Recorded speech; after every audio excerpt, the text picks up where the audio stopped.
사랑하는 영락교회 지체들에게 주 안에서 평화 인사를 전합니다. 오늘은 2024년 8월 30일 금요일입니다. 오늘의 묵상 본문은 이사야서 30장 9절로 24절까지의 말씀입니다. 오늘 본문 말씀 29장 9절부터의 말씀은 이렇게 시작합니다. 너희는 놀라고 놀라라. 너희는 맹인이 되고 맹인이 되라. 그들의 취함이 포도주로 말미암음이 아니며 그들의 비틀거림이 독주로 말미암음이 아니니라. 29장에서 5절부터 9절까지 이제 주님이 회복되는 아리엘을 아리엘 되게 하시겠다. 이것이 고난의 이유였다라는 말씀을 주시죠. 그래서 아리엘은 아리엘 되고 이스라엘은 이스라엘이 되어야 되는 거죠. 그런데 왜 그런 일이 있어야 됐는지에 대한 그 설명, 그 이유에 대해서 말씀하고 계시는 거죠. 그런데 이 가운데에는 중요한 주님의 섭리가 나타납니다. 아리엘이 아리엘을 낸다. 그 얘기 의미는 뭘까요? 주님이 우리를 찾아오시는데 주님이 주님 되시는 것, 주님이 나를 나되게 하겠다 이렇게 말씀하신다고 한번 생각해 보세요. 또 그것이 우리 신앙의 길이죠. 그 말은 내게 있어서 주님이 주님 되시는 거죠. 주님이 정말 나의 주님이 되시는 겁니다. 하나님이 정말 나의 하나님이 되시는 거죠. 주님이 나의 아버지가 되시는 거죠. 동시에 그 말의 의미는 뭐냐면 주님 안에서 내가 나됨을 갖게 되었다. 내가 나됨을 이루어간다라는 뜻입니다. 나의 나됨, 이것이 주님 안에서의 꿈이죠. 지금 5절부터 8절까지의 말씀이 주어졌는데 지금 현상적으로 보면 달라진 게 없잖아요. 아수르의 포위와 바벨론의 흥기와 그 위협, 애굽의 위협, 이런 것들이 아무것도 달라진 게 없어요. 그런데 말씀이 주어졌다는 겁니다. 말씀은 이미 주님 안에서 성취된 주님의 약속이죠. 그래서 그것을 받음으로 그것을 우리의 현실로, 그것을 우리의 실제로 살아가게 되는 것, 이게 말씀의 위력이고 말씀과의 교제입니다. 내가 상황이 어려워요. 주님께 이 상황을 해결해달라고 기도드렸는데 주님이 그 상황이 다 해결됐다 이렇게 말씀하시는 거죠. 그러면 해결된 겁니다. 근데 현상에선 달라진 게 없어요.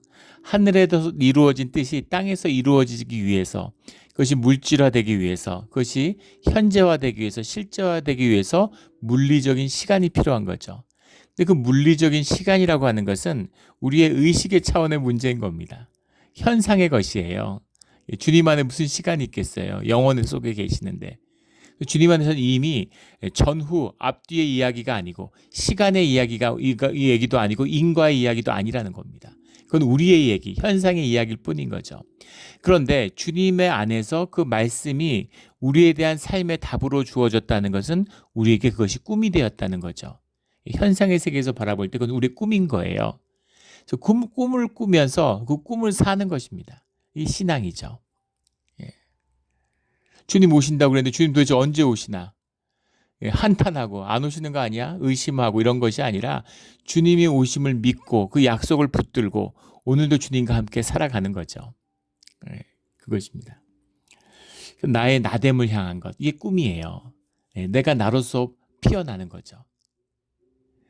내가 나로서 피어나는 것에서 지나는 꿈은 다 욕심입니다. 그 위에 바랄 게 뭐가 있겠어요? 뭘 바라겠습니까? 나의 나됨을 누리며 살아가는 그 행복, 그 기쁨, 이 주님이 함께 하시는 복이죠. 내가 나로서 피어나요. 내가 나로서 피어날 때 내 속에 은사가 나타나고 내 안에 주님이 부르시는 소명이 나타나고 이렇게 되는 거죠. 우리 자꾸 비교하고 세상에 쏘가가지고 뭐 남보다 잘 되는 것, 내 나됨이 피어나면 뭐 남보다 더 잘 되는, 다 무슨 뭐 개나리꽃이 무슨 진달래꽃보다 더 낫다, 누가 이렇게 얘기할 수 있겠습니까? 그런 걸 평가하고 그런 걸 비교하는 것이 다 인간들이 만들어낸 거짓이죠. 에고를 만들어내고 남을 짓밟으니까 그걸 투영해요. 그걸 투사하는 겁니다. 어저께 그 집에 가니까 무슨 소포가 하나 와 있어요. 소포가 우리 둘째가 지금 이제 방학이라서 집에 왔잖아요. 근데 걔가 이제 그런 그 컴퓨터, 수학 뭐 이런 거 전공하지만 이제 그런 뭔가 그 얼리 어답터라고 그러죠. 뭐 이제 형편이 안 되니까 뭘 빨리빨리 사지 못해도 그런 거에 대한 관심이 굉장히 높아요. 기술적인. 그래서 뭔가 첨단 제품 이런 거에 대한 그 기호가 굉장히 높습니다. 근데 그거를 뭘 어떻게 했는지 한국에 갔는데 무슨 프로모션 프로그램이 있고 뭐가 어떻게 되고 뭐 이래가지고 이제 자기 돈이 안 들이고 새 이어폰을 얻은 거예요. 그러니까 얼마나 좋아하는지. 그래서 그거를 뭐 한국에서 프로모션을 해갖고 참 그 대단하죠. 그 한국에서 그 삼성 제품이 소포로 온 겁니다. 그 자기가 쓰던 제품은 또 보내고 뭐 이래서 교환하는 이런 게 됐어요. 그런 게 왔는데 이게 너무 좋은 거죠. 그래서 그걸 막 자랑하고 이건 뭐가 좋고 뭐가 좋고 근데 사실 별 관심도 없잖아요. 그래도 내가 좋아하니까 야, 진짜 대단하다. 어떻게 이런 게 있냐. 그럼 막 맞장구를 쳐주는데 예. 근데 셋째가 오더니만 그거 별거 아니다라는 식으로 그게 뭐 대단하냐 이런 식으로 자꾸 그걸 깎아내리는 거예요. 예. 제가 굉장히 마음이 상했습니다. 뭐 아이들 일이고 별거 아니니까 내색은 안 했지만 이걸 가지고 셋째하고 한번 얘기를 해야 되겠구나. 이걸 어떻게 잘 이야기하고 애가 깨달을 수 있을까를 기도하고 있어요. 예. 애들하고 또래 애들하고 어울리고 이러다 보니까 남 깎아내리고 농담처럼 그런 게 이제 몸에 있는 거죠. 지금은 이제 그런 얘기를 많이 해서 그런지 교회에 그런 분이 없어요. 작은 것 하나도 세워야 됩니다. 농담으로라도 절대 남을 낮추면 안 돼요. 알게 모르게 그것이 내 에고가 만들어내는 에고의 선물이기 때문입니다. 아니 뭐 아무것도 아닌데 아무것도 아닌 게 아니라 내가 지은 작은 죄는 세상의 모든 죄, 땅에 흘린 모든 피, 땅이 나의 죄를 증거한다라고 주님이 말씀하시죠. 죄와 연합하는 거예요. 그래서 그런 빌미를 줘서는 안 됩니다. 성스러운 입술을 주고 거기에다 축복의 권세를 주셨는데 그걸로 저주를 하고 다니면 안 되겠죠. 교회에서도 행여나 그런 모습이 보이면 그런 분들은 꼭 저랑 면담을 하셔야 돼요. 아마 저랑 면담한 분들 기억나실 겁니다. 그냥 우리가 일상 그렇게 사니까 세상에선 그렇잖아요. 농담처럼 남 깎아대리고 그런 식으로 웃기고 그런 게 아무것도 아닌 것처럼. 근데 주 안에선 절대 그런 일은 있어서는 안 되는 거죠. 나의 나됨을 피워내는 비밀입니다. 그 세계 유니버스 대회, 미스 유니버스 요즘엔 뭐 거의 그런 걸 하는지 그런 게 옛날에는 이제 미스 유니버스 이런 것도 관심을 많이 받고 그랬잖아요. 뭐 미스 코리아도 있고 요즘은 뭐 어떻게 하는지 모르겠습니다. 근데 거기에 그 미스 통가가 나와요. 통가섬 남태평양에 통가란 나라에서 미스 통가가 나오는데 이제 우리가 보기엔 굉장히 비만해 보이는 뚱뚱한 여성이 나옵니다. 그리고 그 수영복을 안 입어요. 수영복 테스트할 때 항상 통으로 된 원피스 같은 걸 전통 의상을 입고 나옵니다. 근데 그걸 보면서 통가가 대단하구나. 아주 훌륭하구나. 그리고 은혜가 돼요. 그래야죠. 한국도 그러면 얼마나 좋겠습니까? 서구의 눈에 맞춰서 서구인처럼 생긴 코도 호떡하고 눈도 푹 패이고 뭐 비정상적으로 마르고 그런 사람을 내보내면 그게 뭐 아름답지도 않을 뿐더러 그 미모를 경쟁한다는 건 개념 자체가 물론 잘못된 것이긴 하지만 어떤 자리든 내가 내 아름다움으로 기쁨이 되는 것이죠. 누구하고 무슨 기준으로 뭘 비교해서 예쁘고 안 예쁘다고 하겠어요.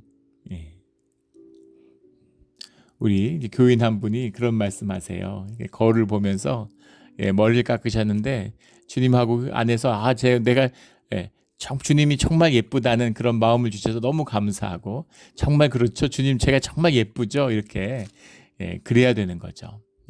주님 안에 있으면 나의 나됨으로 내가 기쁨을 누리는데 세상에 누가 나를 판단하고 정죄하겠습니까? 주 안에는 정죄가 있을 수 없는 것이죠. 주 안에는 판단이 없는 것입니다. 선악과를 떨쳐버리는 것. 그것이 주님과 함께하는 삶의 비밀이고 축복이에요. 9절에 너희는 놀라고 놀라라. 맹인이 되라. 포도주에 말미암아 비틀거리고 독주로 말미암이 아니라. 그러니까 그 말은 뭐겠어요? 지금 주님의 심판의 날이 돌아왔다는 것은 본질의 세계가 실제화된다는 얘기죠. 그때는 누구나 아는 겁니다. 근데 그것이 올 때까지 아무도 그걸 몰라요. 그러니까 그걸 보고 놀라는 것이죠. 그리고 맹인이 되는데 막 사람들이 술을 먹고 비틀거리고 사람들이 어리석어서 맹인이 된 것이 아니라 주님이 맹인되게 했다는 겁니다. 눈을 가리고 10절에 보면 여호와께서 깊이 잠들게 하는 영을 너희에게 부어주사 너희의 눈을 감기셨음이니 선견자들을 덮으셨음이라. 주님의 심판에 가장 중요한 사인 중에 하나가 말씀이 희귀해지는 겁니다. 사람들이 어리석어지는 것이죠. 이게 성령의 역사였다라고 주님이 말씀하시는 거예요. 무서운 말씀입니다. 지금과 우리의 시대죠. 말씀이 희귀하고 인간들이 온갖 어리석은 짓들을 다 합니다. 믿어지지 않을 정도로 사람들이 점점 더 어리석어지죠. 정치를 보세요. 도대체 뭘까 이거는. 정치가 점점 한국도 그렇고 미국도 그렇고 뭐 일본도 그렇고 다 마찬가지죠. 독일도 그렇고 점점 퇴화하고 있죠. 이 인간의 모습이에요. 예전에 뭐 스웨덴 이런 나라들이 뭐 민주주의 모범같이 그랬는데 거기 극우파가 막 극우 정당이 집권을 하고 예전에는 정치인들이 말 한마디만 해도 잘못해도 그 정치 생명이 왔다 갔다 할 만한 그거보다 훨씬 심한 얘기들 뭐 인종을 공격하고 인종을 모욕하고 이런 일들이 미국의 다반사입니다. 끄떡하네요. 아무렇지도 않습니다. 심지어 기소가 돼갖고 유죄 판결을 받았는데 배심원 만장일치로 아무 문제도 안 돼요. 지지하는 사람들은 뭐 그걸 문제라고도 생각 안 하고 다 뭐든지 마음에 안 들면 다 가짜 뉴스고 다 조작이라 그러고 이 어리석음이 넘쳐나는데 이 눈을 감기고 어리석은 게 하는 이것이 주님의 역사, 주님의 섭리의 뜻 가운데 나타나는 일이다라는 겁니다. 이걸 통해서 주님이 이루어 가시는 것이 있다는 거죠. 두려운 말씀이에요. 말씀이 희귀한 시대를 살고 있습니다. 말씀이 희귀하다는 건 무슨 말이에요? 주님의 임재가 우리가 주님의 임재를 느낄 수 없다는 거죠. 소멸했다는 겁니다. 우리 가운데에서. 그 말씀은 하나님의 형상으로 주신 우리의 생명이 피어날 기회가 없다는 거예요. 주님의 말씀이 주님의 인격인데 주님과 교제가 없는데 주님을 만나지 못하는데 무슨 관계가 자라나고 우리 인격에 무슨 변화가 기대할 수 있겠어요? 이 상태가 되면 점점 퇴보와 퇴화가 일어나는 겁니다. 아름다움이 사라지면 아름답짐이 없는 세상이 되는 게 아니라 추하고 더러운 세상이 되는 거예요. 세상이 점점 추해지고 더러워지잖아요. 이런 비극적인 세상 가운데 살고 있는 것이죠. 주님의 뜻과 섭리를 만나야 되는 거죠. 주님의 말씀을 찾아야 되는 겁니다. 11절에 그러므로 모든 계시가 너희에게 봉한 책의 말처럼 되었으니 봉해진 읽을 수 없는 펼 수 없는 책같이 되었다. 이런 말씀이죠. 13절에 주께서 이르시되 이 백성이 입으로는 나를 가까이하며 입술로는 나를 공경하나 그들의 마음은 내게서 멀리 떠났나니 그들이 나를 경외함은 사람의 계명으로 가르침을 받았을 뿐이라. 종교 지식, 교리 지식을 쌓고 종교 지식을 쌓아서 종교인이 되는 거죠. 근데 마음은 주님과 점점 멀어져요. 양심은 점점 멍들어가는 거죠. 지금의 유대인들을 보십시오. 초정통파 유대인이 지금 유대 인구의 한 5분의 1 된다고 그러죠. 처음에는 한 400명 정도 됐다 그래요. 이스라엘이 건국할 당시에는. 그런데 그 400명이 말씀으로만 살겠다. 말씀을 읽는 걸 풀타임으로 전업으로 해서 말씀과 살아가는 삶을 살아간다라는 얘기죠. 그래서 그걸 귀하게 여겨가지고 그 사람들은 세금도 안 내도 되고 뭐 어차피 영리 활동을 안 하니까 뭐 돈을 안 버니까 세금도 없겠지만 세금도 안 내도 군대도 안 가도 되고 모든 책임을 면제해 주는 거죠. 의무를. 근데 지금은 인구의 5분의 1이라 가지고 지금 이렇게 가면 이스라엘은 망한다는 거잖아요. 시간은 아랍의 편이다, 중동의 편이다, 뭐 이런 얘기가 있는 그 초조함이 자꾸 군사적인 도발을 일으킨다, 뭐 이런 분석도 들어봤습니다.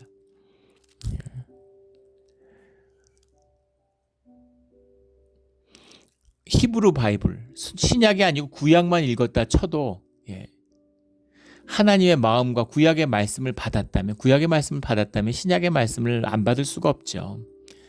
그런데 구약의 말씀을 계명으로라도 받았다 그러면 우리 팔레스타인 같은 데서 하는 학대와 그 하는 짓을 보십시오. 자신들이 받았던 그 천대와 학대를 그대로 되갚는 것 같은, 자기 가슴에 먹혔던 못을 뽑아서 상대 가슴에 박는 것 같은 그런 짓을 서슴지 않아요. 아이들이 수만 명이 죽었는데 눈도 깜짝 안 합니다. 어떠한 긍휼도 찾아볼 수가 없어요. 그거를 비난하고 뭐라 그러는 서방 국가들은 좀 나을까요? 예. 오죽하면 그렇게 되는 거죠. 예. 마음으로 주님과 함께 하는데 어떻게 그럴 수가 있으니 그렇게 잔인하고 그렇게 잔악무도할 수가 있어요. 예. 그런데도 종교는 점점 더 높아지는 거죠. 교리는 점점 맹위를 떨치는 겁니다. 종교인들은 점점 늘어나고 위세가 점점 커지는 거예요. 이런 모습이 돼버렸다, 이런 말씀인 거죠. 사람의 계명으로 가르침을 받았다, 이 말씀인 겁니다. 지혜자의 지혜가 없어지고 명철자의 총명이 가려지리라. 하나님의 말씀을 사모하고 하나님과 함께하고자 하는 진심과 자원하는 심령이 없는데 주님은 가짜는 만나지 않으세요. 이게 진짜의 비밀입니다. 주님은 죄인을 용서하시고 죄인들과 함께하세요. 죄를 용납하세요. 이게 주님의 중요한 섭리입니다. 그래서 우리를 죄된 세상 가운데 보내고 우리를 혈육 가운데 살게 하셨어요. 그래서 우리가 죄를 먹고 마시고 하죠. 하지만 그것을 우리가 죄를 통해서 주님을 더 찾게 되고 주님 안에서 죄사함을 받고 죄를 분별하고 죄를 다스리는 그런 능력을 주님에서 얻게 되는 거죠. 주님이 죄인을 부르시고 죄인을 품어주세요. 죄인을 용서해 주십니다. 그러나 결코 거짓을 용납하거나 거짓과 함께하지 않으세요. 그래서 진실입니다. 오직 진실이에요. 진실과 자원함, 주님과 함께하는 비밀이고 우리의 예배를 맞이하는 우리의 삶의 중심입니다. 우리 보고 잘되고 성공하라고 한 적 없어요. 멋진 종교인대라고 한 적 없습니다. 성경 구절 무슨 122호절 암송하라고 한 적 없습니다. 제자 훈련 7단계 마치라고 한 적 없어요. 아프지만 괴롭지만 긍휼을 바라는 진실한 마음으로 부끄럽지만 주님께 나오는 그 모습을 주님이 맞아주시는 겁니다. 15절에 자기의 계획을 우리 언제나 아프지만 진실로 부끄럽지만 나의 나됨으로 주님 앞에 나아가는 우리 모두가 되기를 주의 이름으로 축원합니다. 자기의 계획을 여호와께 깊이 숨기려 하는 자들은 화 있을진저. 16절에 너희의 패역함이 심하도다. 토기장이를 어찌 진흙같이 여기겠느냐. 주님이 계시는데 종교인들의 특징이죠. 주님이 계신다는 거죠. 그걸 부인하지 않아요. 주님 계시지. 근데 살아계신 주님이 나와 함께하는 것에 대해서는 믿지 않는 겁니다. 사실은 주님을 믿지 않아요. 주님 계시겠지. 역사하시겠지. 근데 그게 나하고 무슨 상관이야. 이런 거죠. 마치 주님이 살아계시고 말씀하시는 인격으로서의 주님, 그 주님을 만나고 주님과 교제해야 되는 거죠. 그게 신앙입니다. 그게 말씀이에요. 또 살아계신 주님과 교제한다 그러니까 무슨 무당의 무슨 푸닥거리 같이 생각하는 그런 게 아닙니다. 공동체고 삶이고 교회고 예배예요. 그것을 진실로 나누지 못하는데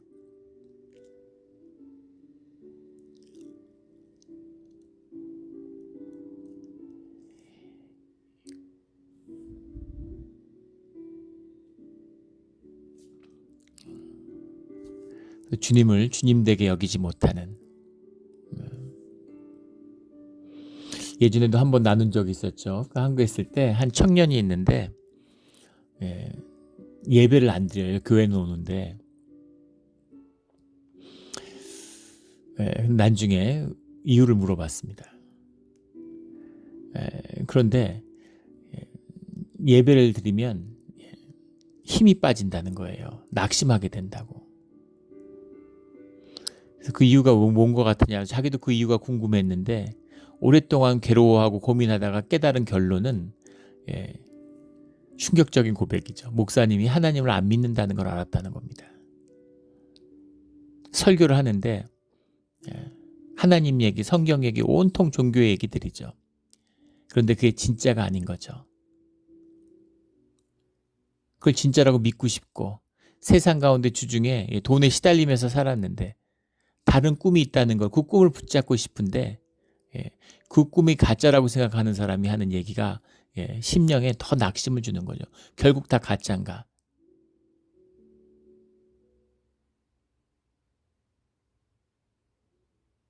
저도 뭔가 힘이 빠지는 걸 느꼈어요. 그래서 궁금해서 물어봤던 거죠. 아, 그거구나. 아, 그거구나. 이게 종교인의 문제구나 하는 걸 알았습니다.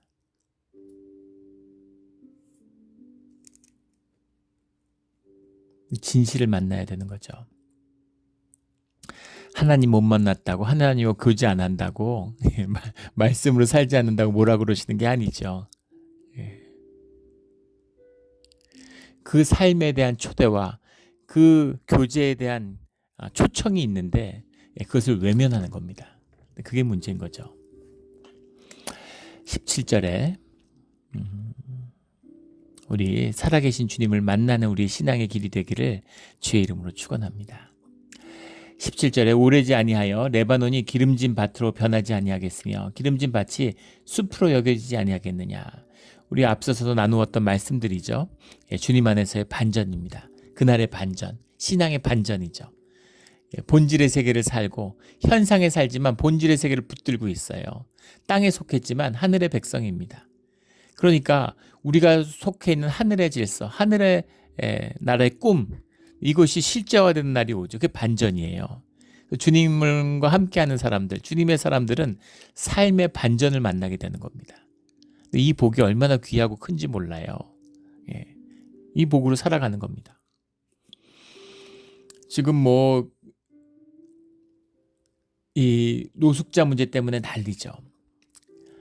미국이 국민소득이 독일이나 일본이나 이런 나라들보다 2배 이상 높습니다. 영국 이런 나라들보다. 세계 GDP의 25%를 갖고 있어요. 그런데 노숙자 문제를 해결 못합니다. 돈을 안 쓰고 인색해서가 아니에요. 코로나 기간 중에 샌프란시스코에 노숙자 1인당 200만 불 이상이 지출됐다고 그러죠. 근데 해결이 안 돼요. 삶의 문제이기 때문입니다. 이걸 어떻게 해결하겠어요? 생명의 문제인데 대부분 이제 관계와 술, 알코올, 또 마약 이런 게 문제라고 그러죠. 술을 못 먹게 하는데 술을 못 먹게 하니까 건강이 더 나빠진다는 거예요. 구강 청정제를 사서 마신다는 겁니다. 구강 청정제 안에 알코올이 들어있죠. 입에 잠깐 물어도 입이 다 헐 것 같은데 그거를 마시니 그 내장이 어떻게 되겠어요?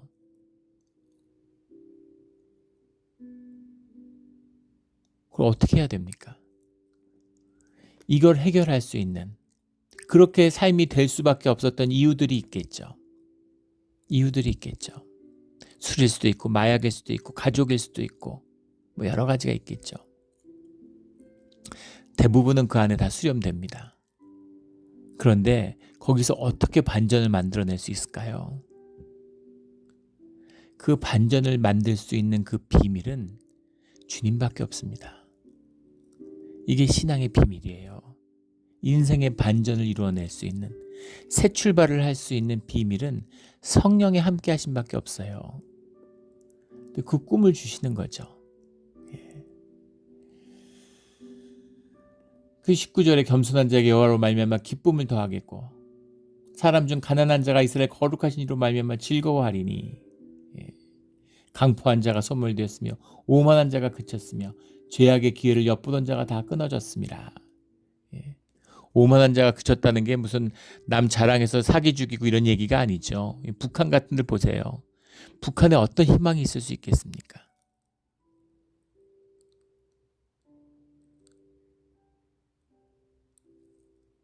남북 통일되면 어떻게 될까요? 2,500만이 있는데 세계 최극빈자들이